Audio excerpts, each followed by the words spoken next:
최근 정치 복귀 선언을 한 홍준표 전 자유한국당 대표를 두고 정치권에서 뒷말이 무성합니다.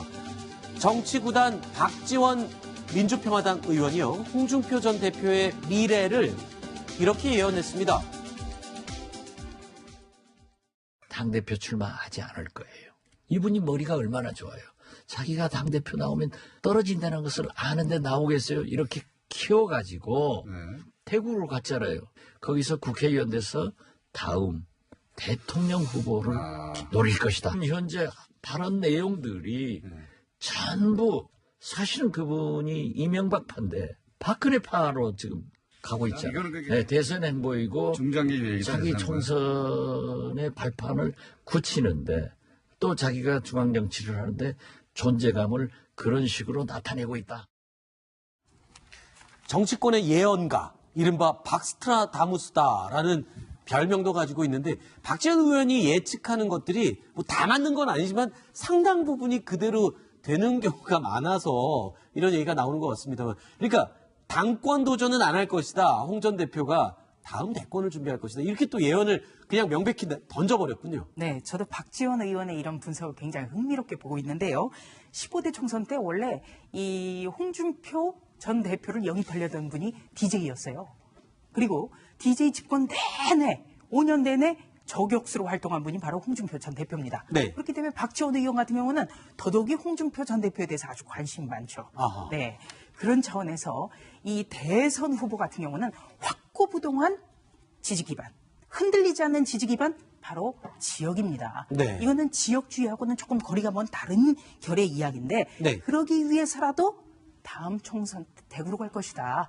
그리고 또 홍준표 전 대표 스스로도 대구로 가고 싶다는 이야기도 했었거든요. 그런데 당권 문제에 대해서는 홍준표 전 대표가 지금까지 가타부타 이야기를 하지 않고 있습니다. 네. 가능성을 열어놓고 즐기고 있다. 네. 이런 이야기가 지금 주변에서 들립니다. 네. 그래서 이 2월 전당대회 문제는 앞으로 요동치는 전국 상황에 대해서도 좀 변수가 있지만 네. 궁극적으로 박지원 의원 같은 경우에는 홍준표 전 대표가 궁극적인 목표로 하는 것은 대권이기 때문에 네. 대구 출마라든지 이런 가능성이 훨씬 더 높다, 이렇게 진단하고 있는 겁니다. 대구 출마요. 그러니까 중앙정치로에 복귀하는 모습이 어떤 모습일까 궁금했는데, 대구 지역에 출마를 한다? 글쎄요.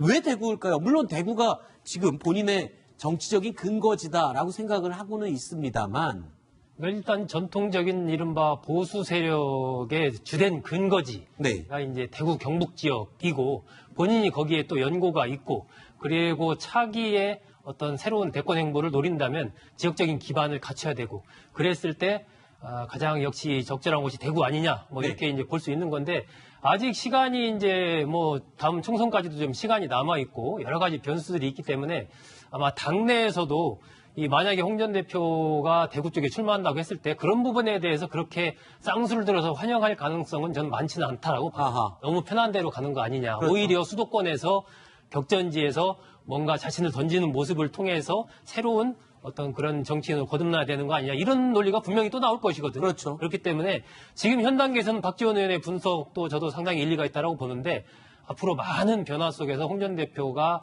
어떤 쉽게 어떤 자신이 생각하는 대로 그림을 그려가기는 좀 쉽지는 않을 것이다. 뭐 이런 생각이 듭니다. 네. 자, 홍준표 전 대표도요, 대구에 남다른 애정을 보인 적이 있습니다. 과거의 모습을 영상으로 준비했는데요. 잠깐 보실까요? 오늘 와서 보니까 나중에 총선 때 내가 출마를 한번 해볼까 이런 생각도 합니다.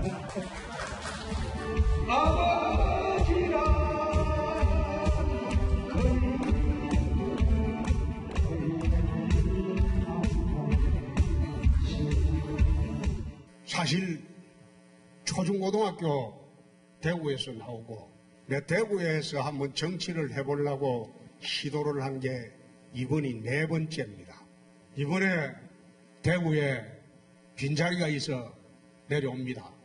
내려오는데 정치를 하면서 내 대구에서 한번 해보는 게 소원이었습니다. 근데 홍 전 대표 사실 고향은 경남 창녕이잖아요. 네. 창녕인데 글쎄요. 이 과거에 고향 창녕에서 군수 생활로 인생을 좀 마무리하고 싶다. 이런 얘기도 했었는데 봉사활동을 하고 싶다. 이런 얘기를 했었죠. 아니 그런데 지금 홍 전 대표에 대해서 어디로 출마할지에 대한 얘기가 계속 나오고 있습니다. 며칠 전까지만 해도 또 고 노회찬 후보의 지역구에 출마를 하지 않을까? 뭐 이런 분석도 나왔었고요. 네. 대구 얘기가 나오고 여러 가지로 지금 계속 난무하고 있군요, 추측들이. 왜냐면요, 원내로 있으면 감이 떨어집니다. 아하. 원내로 들어와 있어야 의원총회도 가고 의원들의 그렇죠. 기류를 정확하게 파악할 수 있기 때문에 당장 4월 재보선이 예정된 경남 창원 성산 이야기 나오고 있고요. 또 아직 확정은 되지 않았지만 내년 4월 재보선이 열릴 지역으로 유력하게 예상되는 곳이 또 하나가 있습니다. 네. 경남 통영 고성입니다. 아하. 이곳에도 가능성은 열려 있다라는 게 홍준표 전 대표 주변 인사들이 제게 전해준 이야기입니다. 네. 그러니까 어떻게든 원내로 들어와야 된다. 그래야 대선도 있고 또 의원들을 규합할 수 있다. 이런 얘기인데요. 홍준표 전 대표가 15대 총선 때 처음으로 정치를 시작한 것은 서울 송파입니다. 네. 그리고 나서 의원직 선거법 문제 때문에 상실하고 서울 동대문으로 옮겼거든요. 네. 그리고 나서 경남 도지사도 했습니다. 그렇기 때문에 더더욱이 확고부동한 흔들리지 않는 지역구가 필요한 것 아니냐. 그래서 대구 이야기가 더 나오는 거죠. 네. 자, 어쨌든 한국당 입장에서는요, 본격적으로 인적 쇄신에 지금 나선 상황인데, 홍 전 대표의 이런 중앙정치 복귀가 신경이 쓰일 수밖에 없을 것 같습니다. 일각에서는 오히려 홍 전 대표의 정치 복귀가 비대위의 역으로 기회가 될 수도 있다. 이런 분석도 하고 있어요. 아니, 좀 이렇게 대립하고 시끄러워지는 게 더 커지는 게 아니라 오히려 비대위에 득이 될 수도 있다. 이게 무슨 말입니까? 그러니까 이제 워낙 홍준표 전 대표가 어디로 튈지 모르는 럭비공 같다. 네. 이런 표현 때문에 그런데요.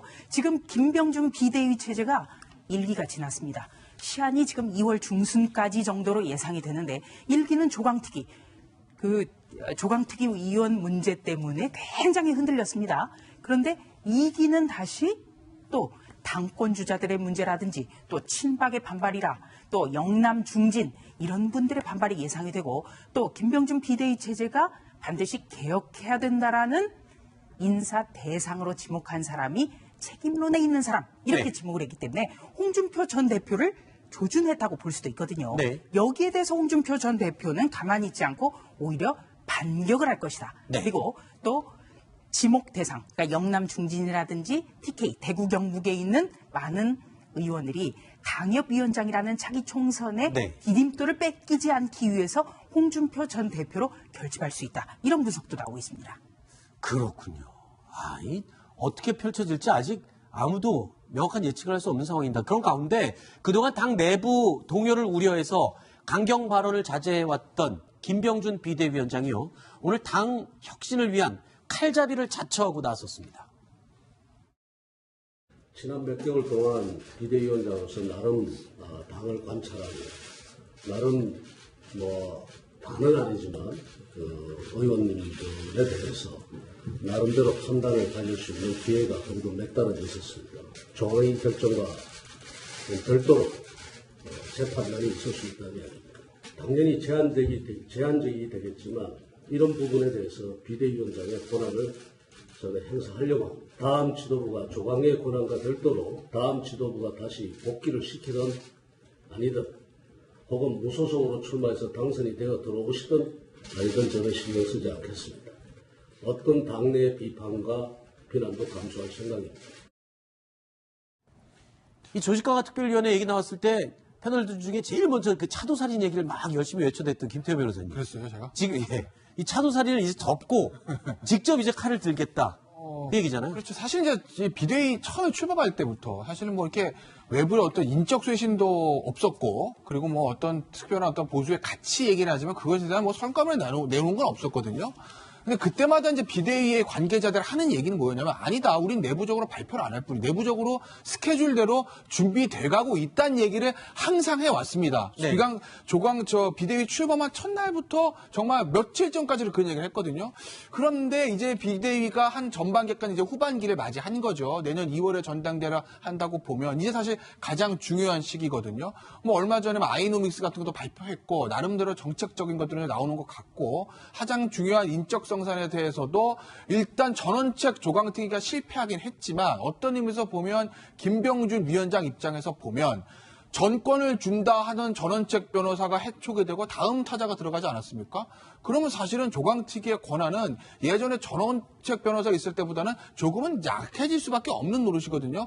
그렇다고 보면 원래 인적청산의 권한을 가지고 있는 비대위가 그 권한을 회수해서 직접 칼을 휘두를 가능성은 농후한 거죠. 그렇죠. 그러니까 이제 발언들이 지금 세지고 있는 걸로 봐서 글쎄요, 결과가 어떻게 될지 모르겠지만 네. 그동안 얘기했던 본인들 스케줄대로 준비되고 있다는 것에 대한 이제 결과물을 내놓을 때가 됐는데 글쎄요, 뭐가 뭐 나올 것 같긴 합니다. 하지만 실제는 뭐 뚜껑 열어봐야 알겠죠.